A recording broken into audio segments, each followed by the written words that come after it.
In the southeastern part of Wuchang City, Heilongjiang Province, China, lies a stretch of rolling hills known as Phoenix Mountain. Life here is simple and quiet, with the villagers keeping mostly to themselves. Each spring and summer, they head into the mountains to forage for edible wild plants, a tradition they call digging wild vegetables, a seasonal ritual cherished for generations. But in the summer of 1994, this seemingly tranquil forest became the epicenter of one of China's most controversial and legendary UFO incidents, sparked by the sudden appearance of a strange object and the astonishing encounter of an ordinary forestry worker. Meng Zhaoguo, the central figure in this story, was 27 years old in 1994, an ordinary worker at the Hongqi Forestry Station in his hometown. On June 6, 1994, while up in the mountains with fellow villagers, foraging for wild vegetables, Meng noticed something unusual on the southern slope of Phoenix Mountain, a glimmering white object catching the sunlight. Curiosity piqued. He asked the others about it. They mentioned that the strange object had been spotted since late May, but no one had ventured close enough to investigate. Phoenix Mountain's rugged terrain, strewn with rocks and rarely trodden, was a place villagers rarely visited except for winter logging. From a distance, the glowing object appeared to be roughly the size of 3 village houses put together. Some speculated it was a plastic greenhouse, others a weather balloon. Meng had never left the village. The only things he'd ever seen in the sky were the occasional passing planes, wondered if it could be a crashed aircraft. That evening, back home, he discussed it with his 4th older brother, who recalled seeing a weather balloon during a logging trip. Meng figured if it was a weather balloon, he might salvage some useful materials. If it was plain wreckage, maybe he'd even strike it rich. So he roped in his nephew-in-law, Li Honghai, and they agreed to set out early the next morning to uncover the truth. On the morning of June 7th, Meng Zhaoguo and Li Honghai slung woven baskets across their shoulders and joined the villagers heading into the mountains to forage for wild vegetables.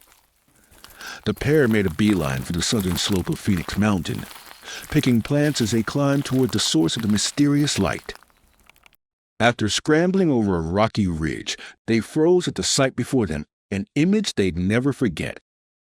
A massive white disc-shaped object, half embedded in the rocky slope, propped up by a single pillar at its base, with 2 tail-like structures trailing behind. No doors or windows were visible. Meng and Li exchanged a glance, curiosity overpowering their unease, and decided to get closer. When they were about 150 meters from the object, something bizarre happened. Meng felt a sharp, electric jolt shoot through his body, staggering back a few steps. At the same time, he heard an odd sound, as if gravel were being crushed beneath rushing water. Then a low, humming buzz emanated from the object. Li, now spooked, noticed a stinging, needle-like pain where his metal buttons, belt buckle, and watch touched his skin. Meng, summoning his courage, edged forward again, but the electric sensation intensified, now laced with a burning heat.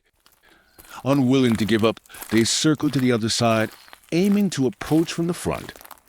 But at roughly the same distance, the electric jolt struck harder than before. They stumbled back, hearts racing, a nameless dread creeping up as their bodies prickled with pain. This time, they didn't hesitate. They tore down the mountain. Only after they had put a good distance behind them, collapsing against a tree to catch their breath. Back home that day, Li was so shaken he didn't leave the house for days.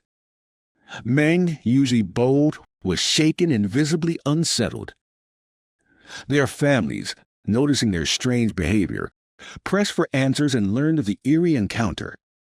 Word spread like wildfire through the Hongqi Forestry Station. Meng and Li's bizarre experience left the villagers both curious and uneasy, and the forestry station's leaders couldn't sit idle. Zhou Ying, the union chairman, was tasked with leading a team of workers and officials to investigate. The next day, rain poured down, making the mountain trek impossible, so the plan was pushed back by a day. On the morning of June 9th, 1994, the group set out in high spirits toward the southern slope of Phoenix Mountain. The rugged trail, littered with rocks, didn't dampen the tense anticipation in the air.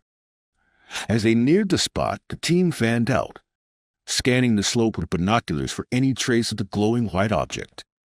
Minutes ticked by, but the hillside was eerily quiet. The mysterious object seemed to have vanished into thin air. Meng Zhaoguo grabbed a pair through the lenses, peering intently, and suddenly shouted, "There it is!" But in that instant, he collapsed as if an invisible force had struck him, his body convulsing violently, muttering incoherent sounds. Chaos erupted.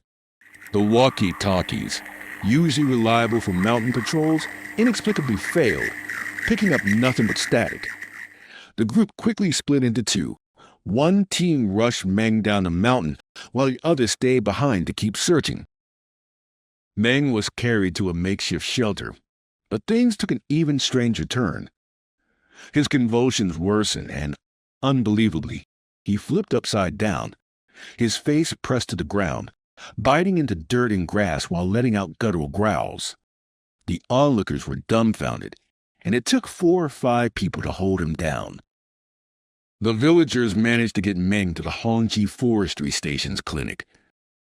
Dr. Lin Hui, on duty at the time, found his pulse steady, but he couldn't speak. When Lin tried to use a stethoscope to check his heart, Meng went wild, knocking away any metal object, stethoscope, needles, blood pressure cuff, with startling force. Lin suspected that Meng might be faking the condition at first, but when he waved the lighter in front of Meng's eyes, Meng showed no reaction, ruling out any chance he was faking it. He began to consider other possibilities. He thought it could be epilepsy or schizophrenia.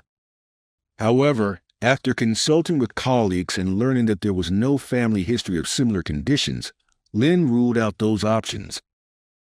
Even stranger, Meng, who had only finished 5th grade, began scribbling strange symbols on paper. They vaguely resembled English letters, yet matched no language anyone recognized, leaving the onlookers baffled.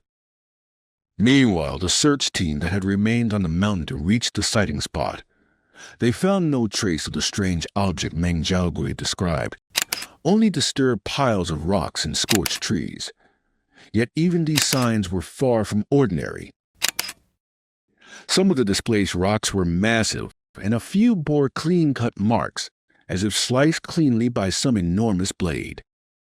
The scorched trees were even stranger, only the sections from the ground up to about 6 feet were charred, while everything above remained untouched. The weather around Phoenix Mountain turned bizarre as well. Though it was early summer, temperatures plummeted, with villagers swore it felt like the dead of winter, their hands so numb they could barely hold a kitchen knife. The search had done nothing to lift the veil on Phoenix Mountain's mystery. If anything, it had only deepened the enigma surrounding Meng's encounter. The harrowing search on June 9, 1994, sent shockwaves through the region. Stories of the strange encounter spread quickly from the Heilongjiang Forestry Station to the Shanhaiten Forestry Bureau. On June 16th, the Bureau dispatched 2 investigators, Yu Caojun, who headed the Bureau's National Security Division, and Guan Hongjing, a publicity officer. They took a 2-pronged approach. Guan openly interviewed villagers like a journalist, while Yu went undercover, posing as a curious outsider to coax out details in casual conversation. When they compared notes, the results were striking. The villagers' accounts matched almost word for word. Many swore they had seen a massive white object on the southern slope of Phoenix Mountain. Guan had suspected either a plane crash or a swirl of local gossip, but his inquiries ruled out both. Convinced the story wasn't fabricated, he published an article on June 30th in the Jingpa Evening News, linking the mysterious object to a UFO for the first time. The piece landed like a bombshell, drawing nationwide attention. The news even reached Song Jian, director of the State Science and Technology Commission and an academician of the Chinese Academy of Sciences, who ordered the Heilongjiang Science and Technology Commission to form an investigation team. The Heilongjiang Commission's research team soon arrived at the Hongqi Forestry Station, determined to get to the bottom of the mystery.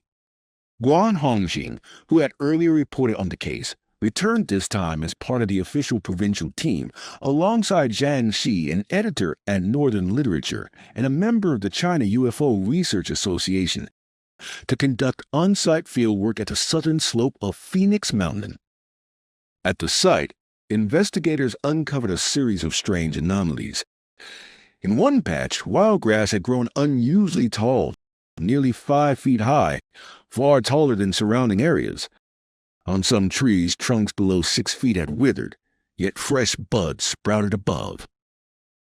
A swath of rocks, about 230 feet wide and 500 feet long, had been upheaved, with massive stones bearing clean, almost polished cuts. Leading the team was Chen Yanchun, the head of the provincial investigation group and a researcher with the China UFO Research Association. He also discovered a 100-foot-wide band of gravel that had discolored and crumbled, as if subjected to some unknown form of energy. He personally believed this force was unlike anything found in nature. Zhang Xi, however, remained cautious. He suggested the cracked stones might be the result of natural thermal expansion and contraction, and without direct evidence of flight, the mysterious object could not be definitively labeled a UFO. The Phoenix Mountain incident continued to ripple through the Hongqi Forestry Station. Meanwhile, Meng Zhaoguo was slowly recovering under his family's care. During early interviews, however, he seemed hesitant, often stopping short as if holding something back. With investigators swarming the area and questions mounting, Meng eventually decided to break his silence. On July 19th, he finally opened up to Zhang Xi, admitting he'd regained his memory days earlier, but had kept quiet because the experience felt too bizarre to share. Meng recalled that moment on the mountain when he raised his binoculars and once again spotted the white object. As he focused, a tall, human-like figure came into view, clad in something resembling a raincoat, one hand held at chest level. Before he could take in more detail, a blinding flash shot from the figure's fingertip, striking him squarely between the eyes. He collapsed, his consciousness ebbing away.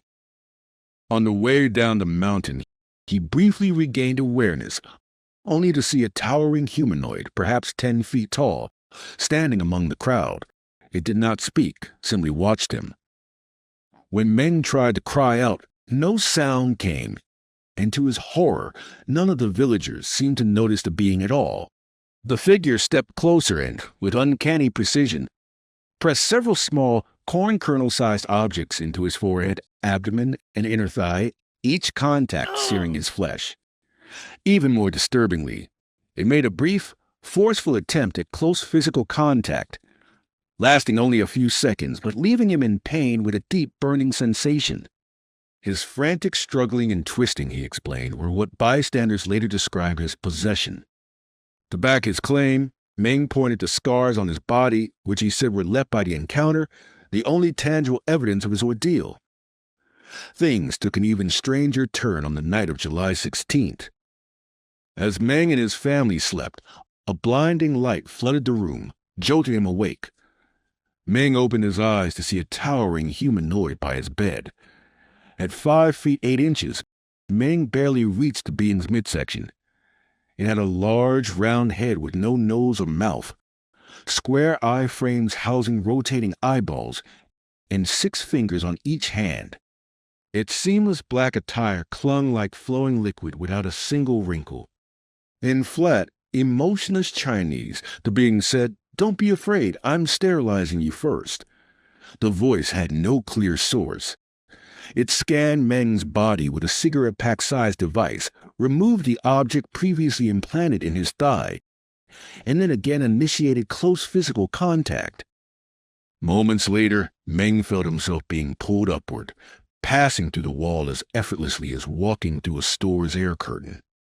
Outside in the yard stood an even taller figure. It used a similar device to produce a cloth, draping it over Meng, who was now in only his underwear. In an instant he was airborne, the houses and trees below shrinking until they vanished. After a minute or two, they landed in an open expanse where dozens of ships, like the one seen on Phoenix Mountain's southern slope, were parked. Meng was led into the tail section of one craft, a softly lit, empty chamber with no visible light source. There, a figure with an even larger head appeared, perhaps the leader.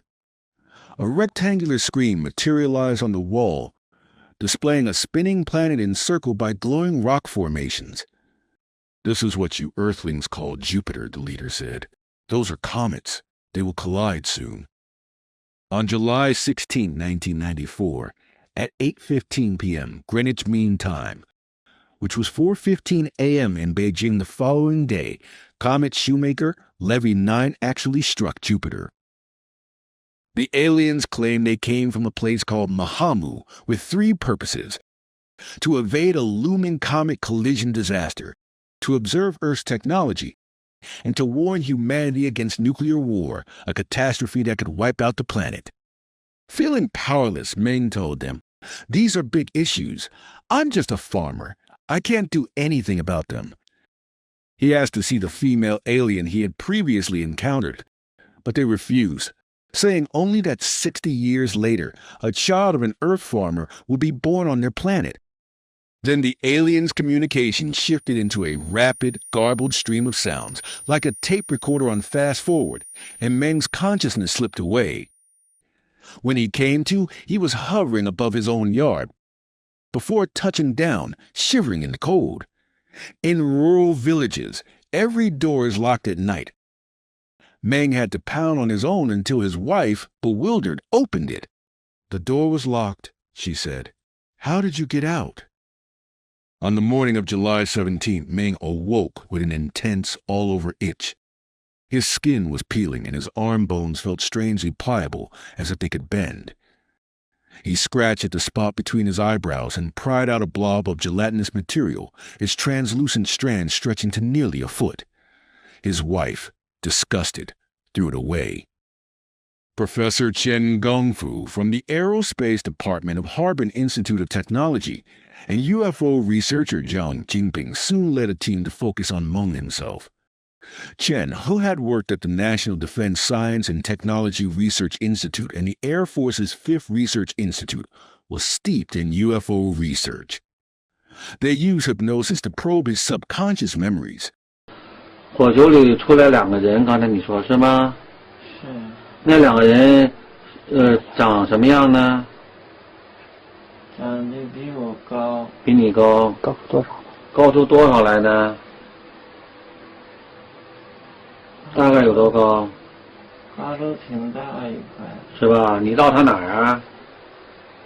我到他肚子上。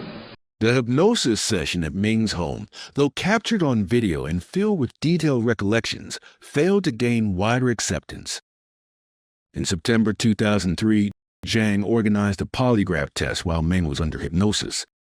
The results indicated no sign of deception. Doctors examined the scars on Meng's thigh and concluded they were not caused by normal injuries or surgery. However, some experts voiced doubts, pointing out that people suffering from hallucinations or certain mental disorders might sincerely believe their own accounts and still pass a lie detector test, casting a shadow over the reliability of the results. The field investigators' conclusions were sharply divided. The Heilongjiang Science and Technology Commission's team believed Meng's account was likely the product of hallucinations or misperceptions, and with no concrete physical evidence, they argued the Phoenix Mountain incident could not be classified as a UFO case. In contrast, Chen Gongfu and his supporters maintained that Meng's experience bore all the hallmarks of extraterrestrial contact, and that the site's anomalies could not be explained by natural causes. The debate raged on, but media coverage had already propelled the story to new heights, transforming Phoenix Mountain into a pilgrimage site for UFO enthusiasts. Meng Zhaoguo became the central figure in the saga, his story captivating villagers, journalists, and researchers alike. Reporters from across China crowded into his small courtyard, firing questions about his alleged encounters, while letters poured in from all over the country, some supportive, others mocking. The relentless attention deeply affected Meng and his family, and at Hongqi Forestry Station, opinions split down the middle. Some believed Meng's extraordinary tale, while others dismissed it as pure fiction. In 2003, a UFO enthusiast arranged a cafeteria job for him at Harbin Commercial University. The following spring, with only a few belongings, Meng left the wonder and controversy of Phoenix Mountain behind. He moved his family to Harbin for a fresh start, where he was occasionally recognized as that farmer who met a UFO. Meng would offer a faint smile, acknowledge it, and return to his work, seemingly eager to leave the past behind. By 2016, Meng had settled into a quiet routine at the university cafeteria, far removed from the clamor surrounding Phoenix Mountain. But fate, it seemed, wasn't done with him. That year, he returned to his hometown at the Hongqi Forestry Station to renovate his family's old house. No one could have predicted that on the very night of his return, the Phoenix Mountain saga would flare to life once more. Meng claimed he was abducted by aliens again. This time, he boldly demanded proof, ideally a fragment from the 1994 Shoemaker, Levy 9 comet collision with Jupiter, to validate his encounters. To his astonishment, the aliens agreed. They handed him a meteorite fragment weighing roughly 50 to 60 pounds, allegedly from the comet impact, along with a smaller piece of meteoric iron as a keepsake. News of Meng's latest encounter spread quickly, reigniting public fascination with the Phoenix Mountain incident. In 2017, UFO researcher Zhang Jinping held a press conference to display the meteorite and meteoric iron Meng had provided. Preliminary tests by two institutions reportedly detected terbium, a rare earth element scarce on Earth, in one of the samples, hinting at a possible extraterrestrial origin. However, Zhang admitted that without a reference sample, the fragments could not be definitively linked to the Jupiter collision. The inconsistent test results, he explained, were likely due to uneven composition within the meteorite itself. Even with those uncertainties, the appearance of tangible artifacts thrust the Phoenix Mountain mystery back into the spotlight. In 2021, when UFO enthusiasts interviewed Meng, he revealed that someone had paid to store the meteorite in a safe deposit box at the Industrial and Commercial Bank of China. Still, rumors swirled that the government had quietly seized the artifacts. To this day, the truth remains unknown. This is the Meng Zhaoguo UFO encounter, one of the most enduring mysteries of Phoenix Mountain. Thanks for watching Uncle Ray, Stories from the East. If you enjoyed this story, hit the like button and subscribe for more strange tales.